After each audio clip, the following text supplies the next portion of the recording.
성경 말씀은 에스더 1장 1절 말씀부터 보겠습니다.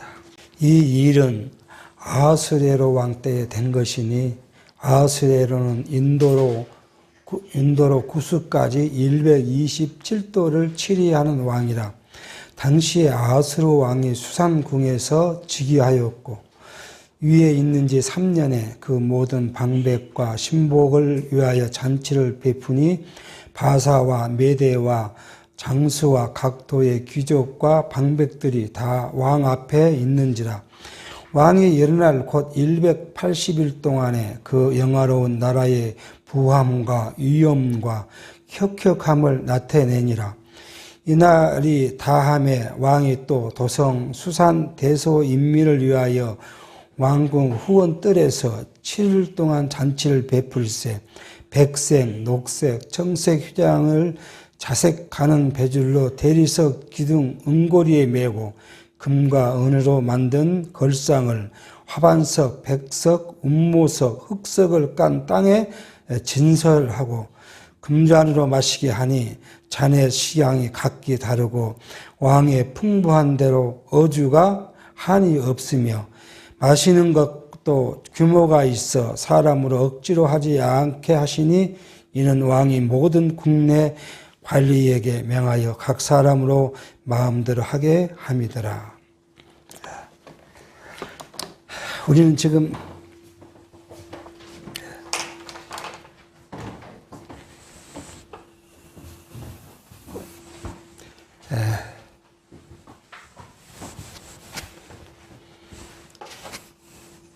여기 538년에 고레스 왕으로부터 시작한 이스라엘 유다 민족의 회복의 역사를 지금 살펴갑니다.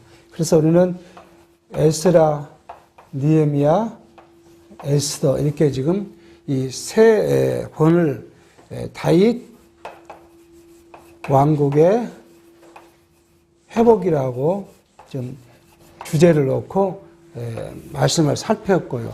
에스라는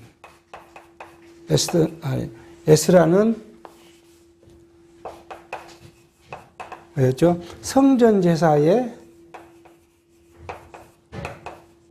회복을 이야기했고요. 느헤미야는 유다 왕국의 회복을 지금 이야기했습니다. 그리고 오늘 에스더는 이 유다 백성을 하나님께서 어떻게 보호했는지 하신 말씀 우리가 지금 살펴보려고 합니다. 우리가 이미 이제 하나님께서는 창세전 그리스도 안에서 우주와 만물, 그죠? 하나님의 뜻대로 작정하셨고 우주와 만물의 창조로부터 운행까지 작정하셨고 당신의 백성들을 하나님 나라로 예정하신 그 예정대로 하나님께서는 역사를 지금 주관해 오셨던 걸 우리가 확인할 수가 있습니다. 이미 지난 시간에 한번 말씀을 살폈지만 아담에게 하나님께서는 어디에요? 이 에덴을 주셨고 이것이 이제 하나님의 본질적인 하나님의 나라죠. 나라인데 이 에덴을 주시고 뭘 하게요? 범죄케 해요. 그런 이유는 뭐예요? 하나님 나라에 뭐가 있어요? 참된 평화와 평강과 희락과 위로가 하나님 나라 안에만 이것이 존재한다는 사실을 알게 해요.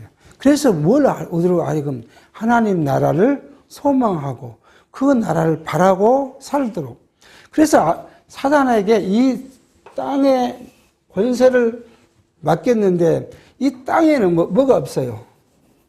이것이 땅에는 없어요. 이게 지금 예를 들어서 전쟁을 하니까 바티칸에서 모든 사람이 평화롭게 살고 뭐라고 축복을 하고 하지만 그 강복이라 그러죠. 이 천주교에는 강복이라 하는 그 강복을 하지만 이 땅은 이거 있을 수가 없어요. 왜요? 이미 하나님께서 누구에게요? 사단을 통해서 그 사단의 역할이 뭐예요? 미움과 시기와 질투와 싸우고 분쟁하고 이게 뭐예요? 육체의 소욕을 갖고 살아가도록 사단에게 준 권세예요. 이게 사단의 지배 안에 있는 땅에는 뭐예요? 육체의 소욕대로 살아갈 수밖에 없게 되어 있어요. 이게 그건 뭐예요? 평화도 있을 수도 없고 평강도 있을 수 없고 기쁨도 있을 수 없고 특히 우리에게 진짜 위로가 있을 수 없어요.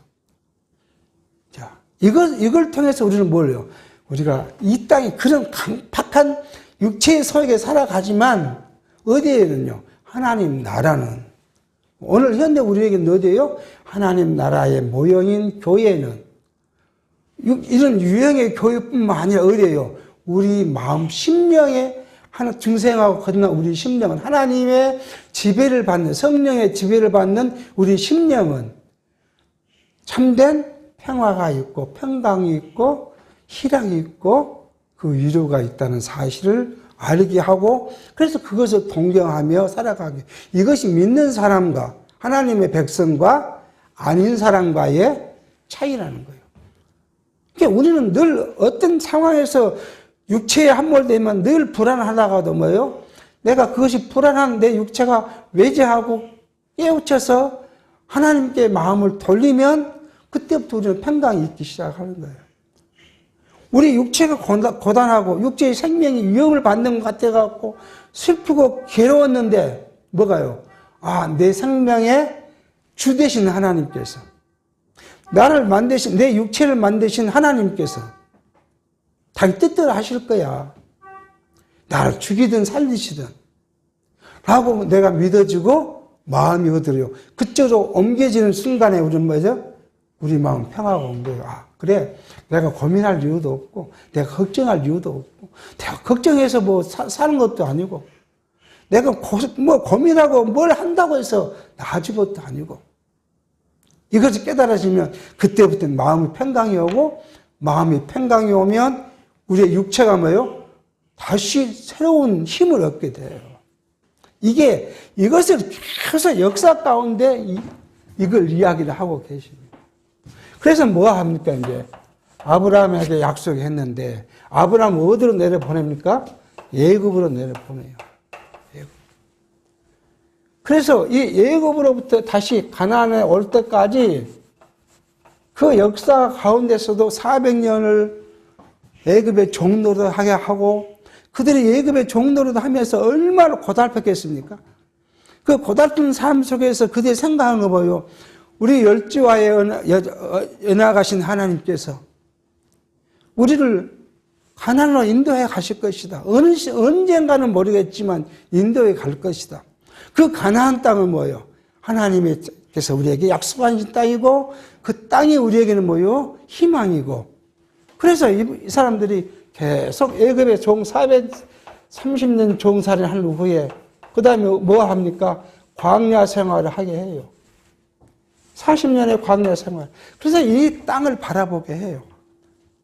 광야에서 하나님께서 광야 40년 생활을 하게 하실 때 이스라엘 백성들의 공고는 이루 말할 수 없을 거예요. 물론 이제 만나를 줘서 먹기도 하고 메추라기를 줘서 고기를 먹기도 하고 물이 없으면 바위를 쳐서 생수를 주고 쓴물을 단물게 만들어서 먹게 하시지만 항상 그 사람들은 뭐가요? 부족함이 연속했을 거 아니에요. 아니 만나를 거뒀는데 좀 욕심껏 거뒀더니 먹고 남은 거 다 그것이 뭐예요? 없어져 버려. 뭘 가질 수도 없어요. 길쌈을 할 수 있습니까? 뭐 할 수 있습니까? 의복을 만들 수 있습니까? 아무것도 할 수 없는 그 40년 생활이 아마 죽을 맛이었을 거예요. 근데 그들에게 뭘 알게 해요? 이 가나안 땅을 갖다가 소망하게 해요. 그 가나안 땅에 딱 집어넣습니다. 그리고는 뭐라고요? 여기에서 지금 약속을 하잖아요. 여기에서. 모세를 통해서 약속을 해요. 뭐 합니까? 너희가 가나안 땅에 가면 나를 버릴 것이다. 그러면 뭐예요? 너희를 흩으시고. 그렇게 흩으신 다음에 너희가 하나님께 다시 돌아오면 다시 회복할 거다. 이걸 이미 이때 약속을 해요. 그러니까 이 약속은 뭐예요? 영원한 것을 바라보도록 하기 위한 하나님의 섭리예요. 그리고 나서는 여기쯤 와서 뭐 합니까? 다윗에게 약속해요. 그게 사마 7장 10절에서 16절까지 뭐 합니까? 다윗의 당대에 이룰 세 가지와 후대에 이룰 세 가지를 약속해요. 그때 여기 뭐 합니까? 내가 사울에게서 너 나라를 뺏어서 나한테 주는 것처럼 하지 않고 뭐 하시겠다고요? 사람의 너희를 진칠 것이 채찍질할 것이다. 그대로 역사 가운데 쭉 하고 마지막 결론이 뭐예요? 바벨론에 망하게 합니다. 자, 이러한 사실은 우리가 뭘 알게 하게 해요? 하나님의 남유다를 범죄 망하게 한 것은 뭐예요? 하나님의 은혜를 깨닫게 하게 한 거예요. 오늘 우리가 21세기를 살아가는데, 오늘 우리 21세기에, 오늘 우리도 마찬가지예요. 세상에 둔 이유가 뭐예요? 하나님의 은혜를 깨닫게 한 거예요. 또 우리가 하나님의 은혜를 깨닫지 못하면 뭐예요?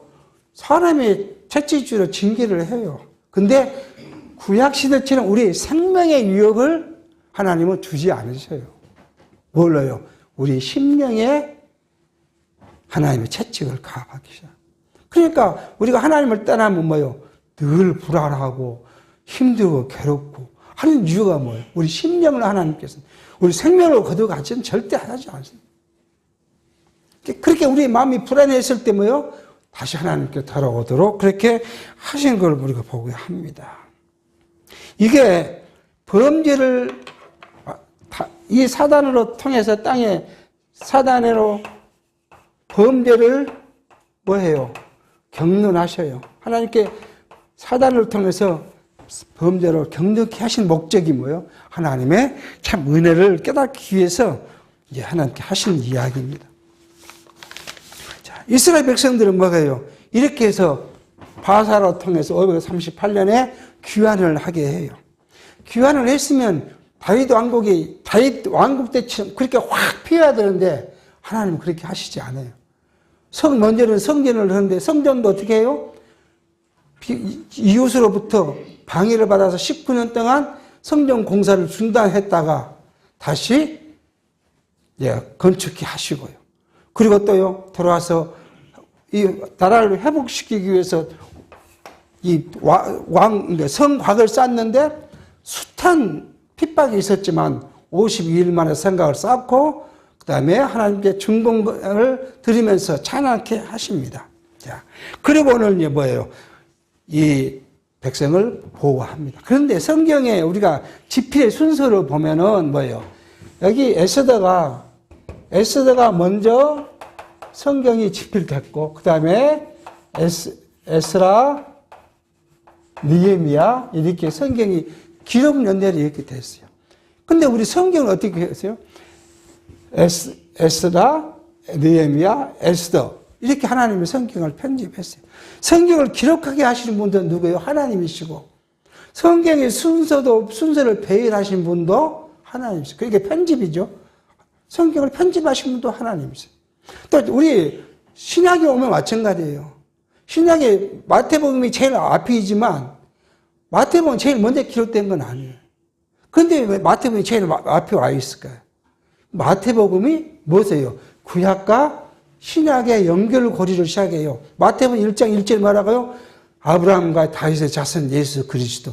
구약에부터 시작해서 예수까지 단 몇 마디로 연결해서 신약의 말씀이 누구로부터요? 구약의 약속대로 오신 그리스도를 이야기하고 있다는 사실을 알게. 그러니까 그것도 신약의 성경을 배열을 하는 것도 하나님의 편집이었다는 사실을 우리가 알게 합니다.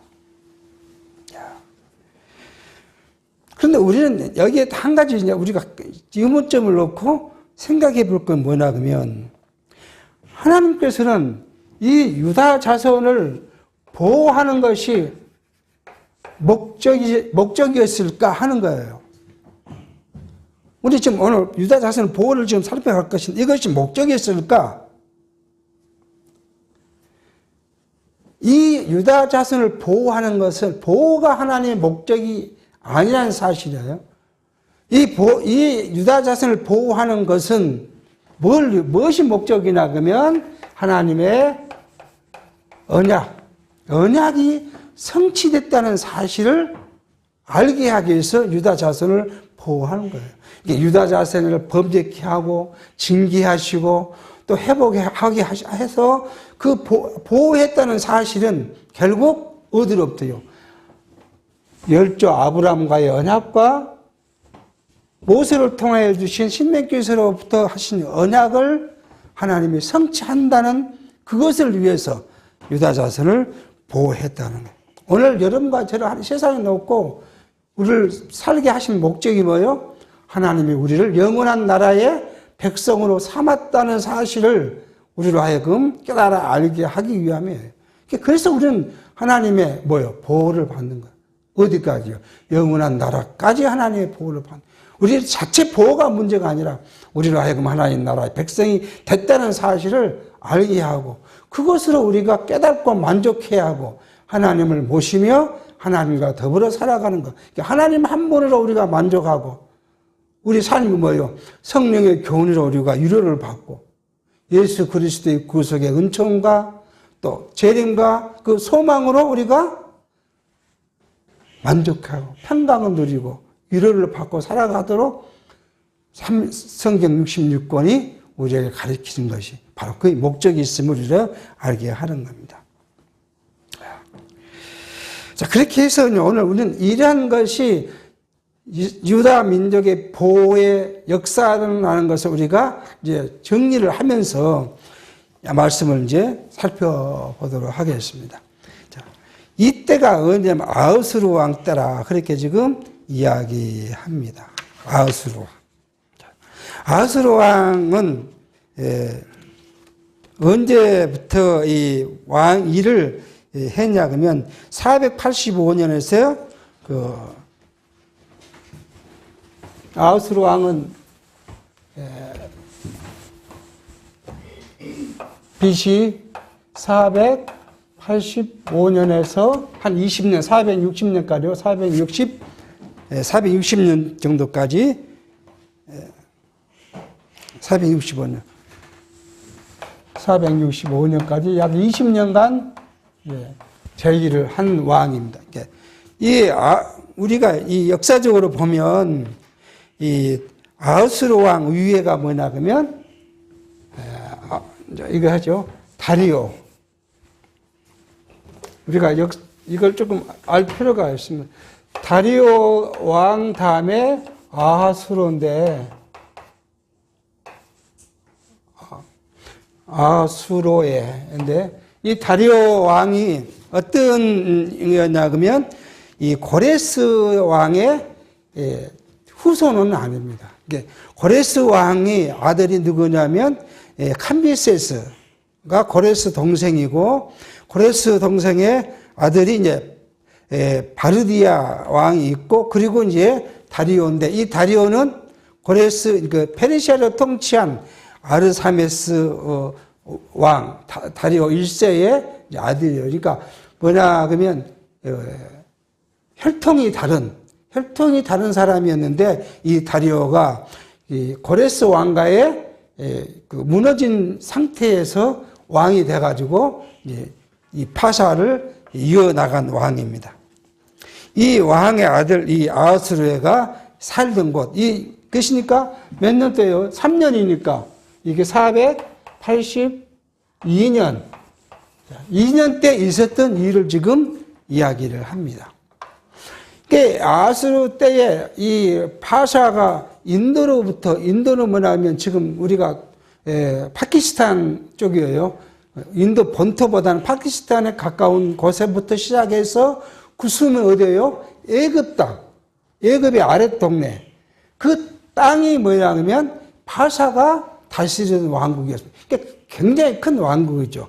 그 왕국이 도를 알았는데 매우 127도로 나누었고, 자, 그때 아하술은 어디에요? 수상궁에 즉위를 했다. 그렇게 이야기합니다. 예. 이게, 여기가 아라비아해죠. 이거 이란이면 수상궁이 여기에 있고, 여기가 이라크가 여기 있어요. 이 수상궁에서 왕이 즉위를 했다. 그렇게 지금 오늘 성경은 이야기합니다. 그런데 이 아하수르가 자기를 나타내 보이고 싶은 거죠. 자기를 나타내 보고 싶어서 뭐예요? 모든 127도의 방백들과 신복들과 귀족들과 그런 사람들 다 얻으래요. 수상궁으로 불러서 얼마 동안요? 180일 동안 잔치를 베풀었다는 거예요. 물론 성경학자들은 그렇게 이야기합니다. 이 127도의 모든 사람들이 다 한 번에 와갖고 그 수상궁에 있었던 것이 아니라 지역별로 이렇게 올라오게 해서 잔치를 베풀었을 것이다. 왜냐하면 당시에 이 파샤가 지배하고 있던 나라들에서 곳곳에서 뭐요? 반란이 있는 일이 있었기 때문에 반란이 있는데 그 무방비상도 내버리고 왕이 술독에 빠져 있을지는 없었으니까 각 도마다 이렇게 불러서 잔치를 베풀었을 것이다. 그렇게 이제 성경학자들은 이야기합니다. 근데 그것을 나타내는 것은 뭐냐면 자기의 영화로운 나라의 부함, 파샤의 부함과 파샤의 위엄과 그 다음에 혁혁함, 파샤가 굉장히 다른 나라보다는 뛰어나다는 것을 두드러지 뛰어난 점들을 보여주기 위해서 그런 장치를 배설을 했다. 자, 그러고 나서 180 끝나고 나니까 누구를 위해서요? 요 수상궁에 있는 백성들을 위해서 7일간 잔치를 베풀었다. 근데 이 7일간 잔치를 베푸는데 어떻게 했다? 오늘 보니까 이 아하수에는 굉장히 현명한 사람이었던 것 같아요. 사람들을 강제로 한 것이 아니라 모든 사람이 자기 마음대로 자유스럽게 먹고 마시고 그다음 왕궁에 산책도 하게 하고 이렇게 이제 했다. 그렇게 지금 이야기를 합니다. 이런 일들은 누구예요? 하나님께서 지금 이 일을 뭐예요? 우리는 이 역사를 알고 있으니까 지금 이러한 일들은 하나님께서 뭐예요? 유다 민족을 보호하셨다는 것을 보여주기 위해서 뭐예요? 준비 단계지요. 보호의 준비로 지금 아하수에를 통해서 잔치를 베풀고 잔치 동안에 한 일들이 나타나지게 지금 하고 있는 것을 보일 수 있습니다. 자, 9절입니다. 왕후 와스디도 아하수에로 왕궁에서 부녀들을 위하여 잔치를 베푸니라. 이제 왕은 신하들과 많은 백성 남자들을 이렇게 했다면 왕비는 지금 여자들을 데려다가 지금 잔치를 베풀었다는 거 아니겠습니까? 제7일에 왕이 중이 일어나서 얻은 넷이 무후만과 비스다와 하르보나와 빅다와 아박다와 세달과 가르가스 7사람을 명하여 왕후 와스디를 청하여 왕후의 멜루안을 정지하고 왕 앞으로 나오게 하여 그 아름다움을 뭇백성과 방백들에게 보이게 하라 하니 이는 왕후의 용모가 보기에 좋았습니다. 그러나 왕후 와스디가 내시에 절하는 왕명을 쫓아오기를 싫어하니 왕이 진노하여 중심에 불 붙는 듯 하더라.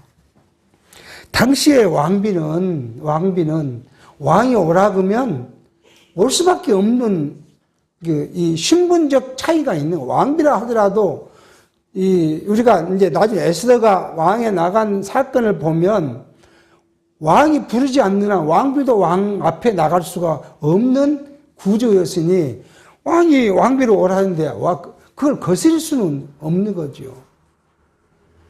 그런데 지금 오늘 본문 보니까 이 왕이 첫 번째는 무엇을 해요? 하나님이 준비의 작업이 첫 번째는 뭐예요? 주의 일어났다는 거 아니겠어요? 술을 먹고 흥이 막 올라왔다는 거 아니겠습니까? 흥이 올라왔어요. 그러니까 이 사람이 뭘 보고 싶어요? 자기 왕비가 용모가 신이 아름다웠던 것 같아요. 자랑하고 싶어 백성들 앞에, 특히 남자들 앞에, 자기 도성에 있는 사람들 앞에 자기 부인의 그 아름다운 부인을 자랑하고 싶은 거예요. 그래서 왕후에게 머리에 멜루간을 정제하고 아주 호화롭게 하고 와서 자기 앞에 나와라고 지금 그 신하들을 지금 내시들을 통해서 보냈습니다. 그런데 뭐예요? 왕후가 그냥 지금 보통 때 같으면 어떻게 해요? 왕이 오라니까 그냥 기분 좋게 빨리 갔어야 되는데 왕후 마음이 두 번째는 뭐예요? 하나님이 마음을 바꿔놓고 가기를 싫어해 가겠다. 그렇게 이야기를 합니다. 자, 이게 왕의 마음도 지금 하나님의 주관 안에서 지금 생긴 일이었고, 왕후가 왕의 명령을 거절한 것도 당시의 제도로서는 이럴 수 없는 일인데 이것을 하게 하신 것도 하나님의 지금 작정과 섭리라는 사실을 지금 알게 합니다. 그러고 나니까 또 이제 하나님께서 누구의 마음을 내냐면 백성의 신하들의 마음을 움직이십니다. 13절 왕이 사례를 아는 박사들에게 묻되 왕이 규례와 법률을 아는 자에게 묻는 전례가 있는데 때에 왕에게 가까이 하여 왕의 기색을 살피며 나라 첫자리에 앉은 자는 바사와 메대의 7 방백 곧 가르스나와 세달과 아드마다와 다시스와 메레스와 마르스나와 무무간이라. 왕의 와스디가 내시에 전한 아수르에로 왕명을 쫓지 아니하니 규례대로 하면 어떻게 처치할꼬. 무무간이 왕과 병백 앞에서 대답하여 가로되 왕후 아스디가 왕에게만 잘못할 뿐 아니라 아수르에로 왕의 각도 방백과 백성에게 잘못하나이다. 아수르에로 왕이 명하여 왕후 와디스를 청하여도 오지 아니하였다 한 왕후의 행위의 소문이 모든 분위에게 전파되면 저희도 그 남편을 멸시할 것인즉 오늘이라도 바사와 메대의 귀부인들이 왕후의 행위를 듣고 왕의 모든 방백에게 그렇게 말하려니 멸시와 분노가 많이 일어나리이다. 왕이 많이 선히 여기실진데 와서디로 다시는 왕 앞에 오지 못하게 하는 조서를 내리되 바사와 메대와 법률을 중에 기록하여 번역함이 없게 하고 그 왕후의 위를 저보다 나은 사람에게 주소서. 왕의 조서가 이 광대한 전국에 반포되면 귀천을 무른하고 모든 부녀가 그 남편을 존경하리이다.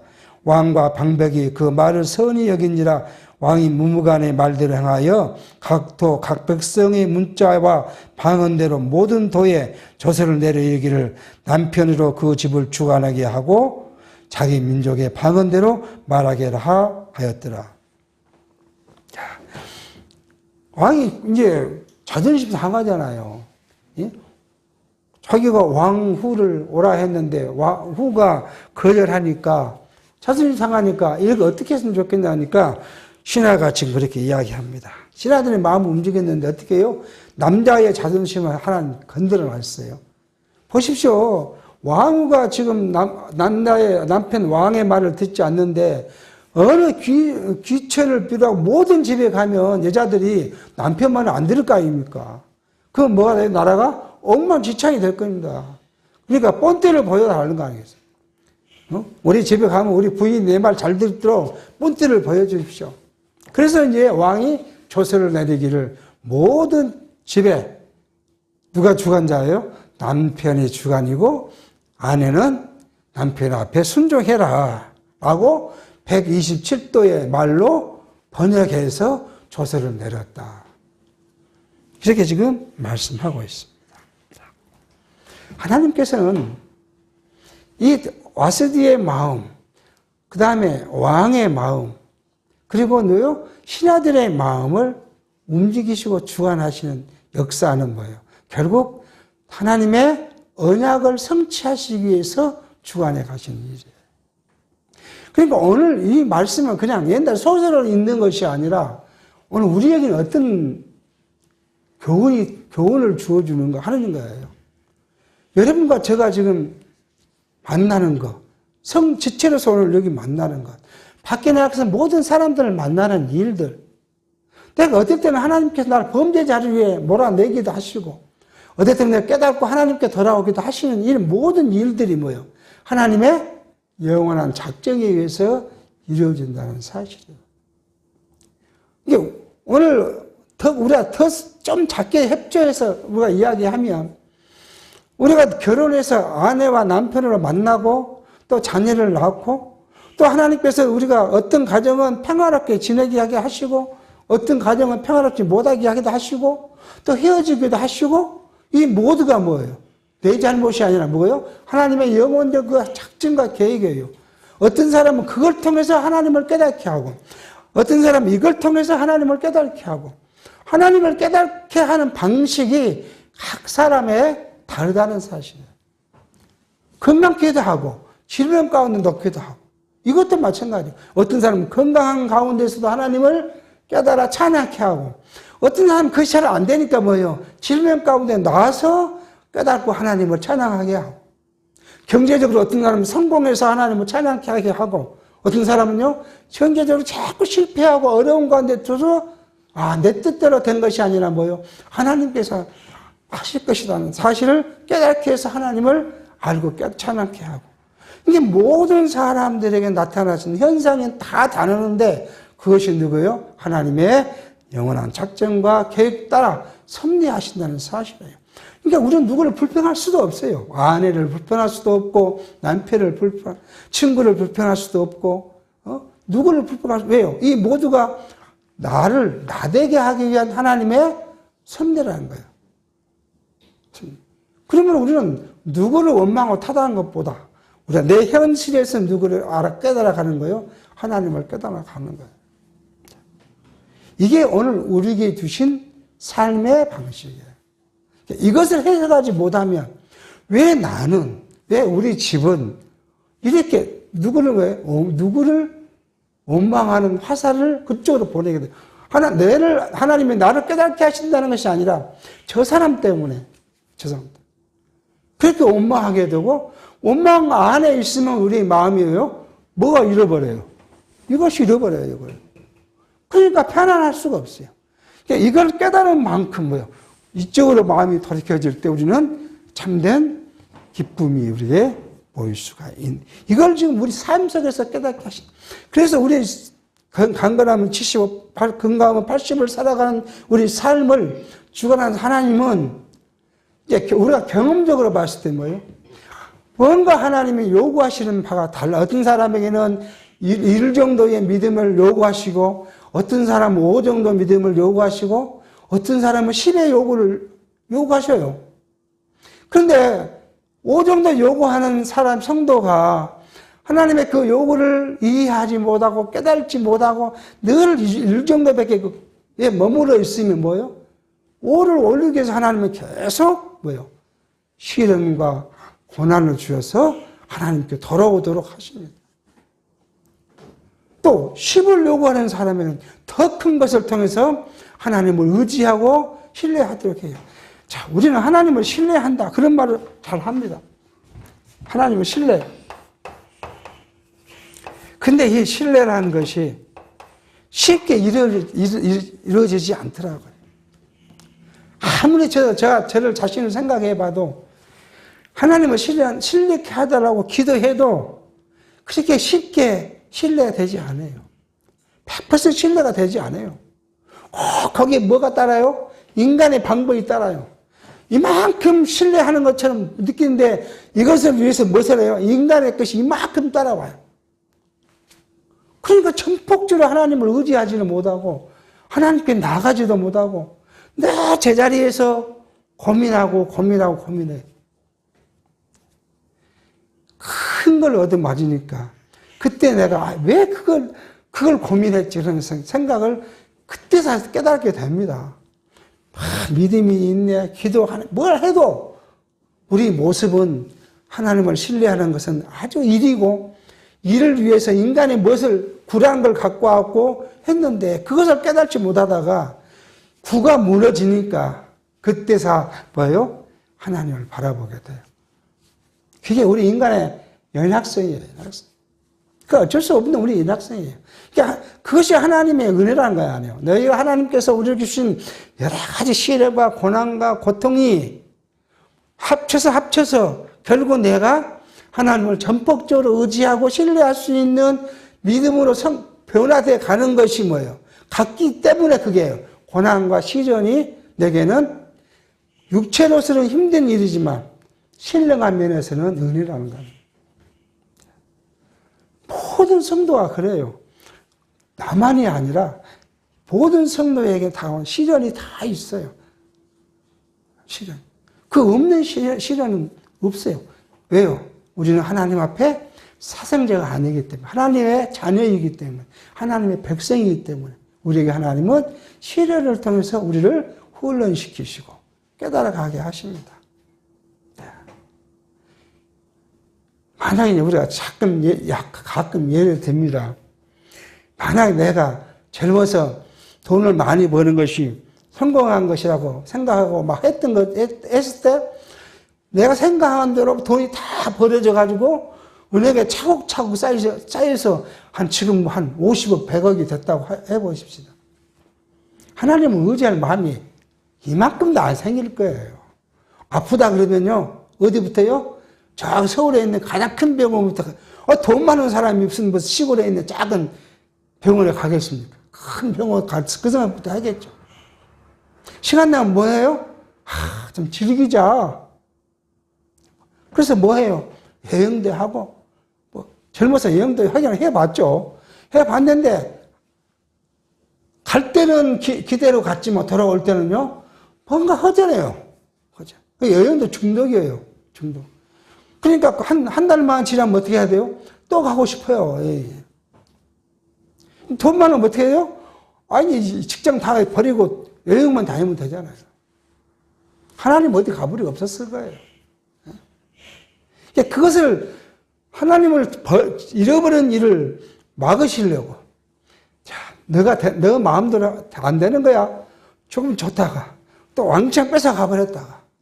이것을 반복해서 느껴보니까, 그건 아니에요. 그래서 제가 우리 자녀들한테 한 말을 했어요. 우리처럼 평민은 뭐 해야 돼요? 그냥 은행에 꼬박꼬박 저축하는 것이 가장 좋은 방법이다. 뭐 투자를 해보고 뭘 해봐야 결론은 0이다, 0. 그렇게.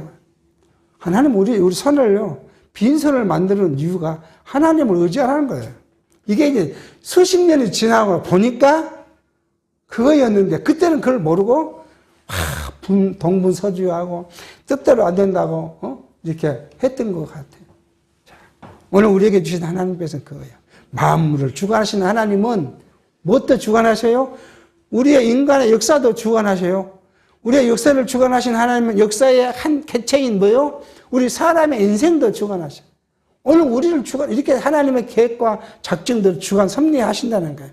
이것을 깨달아가는 만큼 누구를 의지하게 돼요? 하나님을 의지해야 되고, 하나님을 의지하는 만큼 하나님을 믿고 따를 수 있게 돼요. 근데 이게 순간순간 뭐예요? 사단은 와서 탁 찌릅니다. 그걸로는 안 돼. 내가 노력을 해야 돼. 건강도 네가 노력을 해야 돼. 물질도 네가 노력을 해야 돼. 신앙도 네가 노력을 해야 돼. 사단이 신앙을 이야기하는 것 같죠. 신앙도 이야기합니다. 어떻게 돼야 돼? 네가 열심히 해야 돼. 너가 수고한 만큼 하고 유혹해요. 그래서 지금 온 세계가 뭐예요? 우리의 믿음의 수고한 만큼 뭐예요? 하나님이 복 주신다고 거짓으로 가르친 거 아니에요. 하나님의 복은 내 수고와 관계없이 주시는데, 내 수고한 만큼 하나님의 복을 누구 것으로요? 내 노력으로 바꿔버리는. 지금 모든 교회가 그렇게 가르쳐요. 이게 사단의 유혹입니다. 그러니까 이 사단의 유혹이 가득할 때 잘 먹힐 때가 있었어요. 6.25가 끝나고 나서 우리나라 그 사단의 유혹이 먹혔어요. 그러니까 교회가 막 부흥하기 시작해요. 부흥이랑 수가 늘어나기 시작합니다. 교회 가면 먹고 사는데 문제 없어지고 복을 받는다. 그런데 지금 이제 몇십 년이 흘러보니까 뭐예요? 교회에 다닌 사람이나 안 다닌 사람 먹고 사는 건 차이가 없어요, 지금. 옛날에는 먹고 힘들 때는 차이가 난 것처럼 보이는데 지금 차이가 없어요. 오히려 교회를 안 다니는 사람이 더 부자예요. 더 넉넉하게 살고 더 기분 좋게 살아간다. 오히려 교회 다니는 사람들이 더 찌달리고 살고 찌리 모질이처럼 살아갑니다. 그러니까 뭐요? 이제 머리가 큰 젊은 세대들은 뭐예요? 그거 아니야. 교회 가봐야 복을 받 무슨 복을 받아? 그래서 뭐요? 교회를 떠나기 시작합니다. 교회를 따라가니까 뭘 해요? 그 다음에는 그래도 뭔가 심적 갈등이 있으니까 어디가 더 나아 보여요? 카톨릭이 더 나아 보여요. 가면 뭘 하니까요? 선하게 살아라, 착한 일 해라, 이런 걸 하니까 훨씬 좋아 보여요. 또 거기 비해서 어디가 더 좋아 보여요? 절의 교훈이 더 좋아 보여요. 인간은 서로 사랑하고 살아야 되고 어쩌고 자비한 마음을 이걸 훨씬 더 교양적으로 보여요. 그러니까 지금 카톨릭이나 불교는 신자가 통계적으로 국가가 그 종교이 하면 늘어나요. 그래서 신교는 자꾸 줄어들어요. 왜요? 이제 사단의 그 유혹이 우리에게는 이 안에 있는 사람은 먹혀 들어가지만 밖의 사람들한테는 먹혀 들어가지 않는다. 이렇게 해서 하나님은 이 에스더를 왕비로 세우기 위한 것을 지금 섭리해 가신 모습을 보합니다. 우리는 오늘 이 말씀이 우리 여자 성도인들이 남편에게 복종하라 그 말을 하기 위한 말씀이 아니라 하나님의 놀라운 섭리 에스더를 왕으로 올리기 위해서 현재 왕 후로요 폐위하기 위해서 하신 하나님의 놀라운 역사라는 사실을 우리로 알게 합니다. 그러므로 우리는 신랑 되신 예수 그리스도 앞에 순복하는 믿음이 필요합니다. 오직 우리의 신랑은 누구예요? 예수 그리스도시고 예수 그리스도의 신랑 앞에 우리가 순복하며 그 신랑 되신 예수 그리스도와 더불어 우리가 살아가는 거예요. 오직 우리의 목적은 뭐예요? 신랑 되신 예수 그리스도와 함께 그리고 영원한 나라의 삶이 우리에게 있으므로 그것을 소망하며 살아가는 것이 우리의 삶이라는 것을 알게 하십니다. 기도하겠습니다. 하나님 아버지, 오늘도 하나님께서 우리에게 주신 하나님의 귀한 작정과 예정의 섭리, 언약을 성취해 가신 하나님의 놀라운 섭리를 살펴갑니다. 하나님, 우리로 하여금 신령한 하나님 나라가 약속되어 있었고 이 나라가 우리로부터 영원한 것이 소망 가운데 있사오니 이 소망을 굳건히 붙잡고 나아갈 수 있도록 하나님을 의지하고 믿는 신뢰가 더 커질 수 있도록 성령께서 우리를 인도하시고 함께해 주시옵기를 바라옵고 예수의 이름으로 기도하옵나이다. 아멘.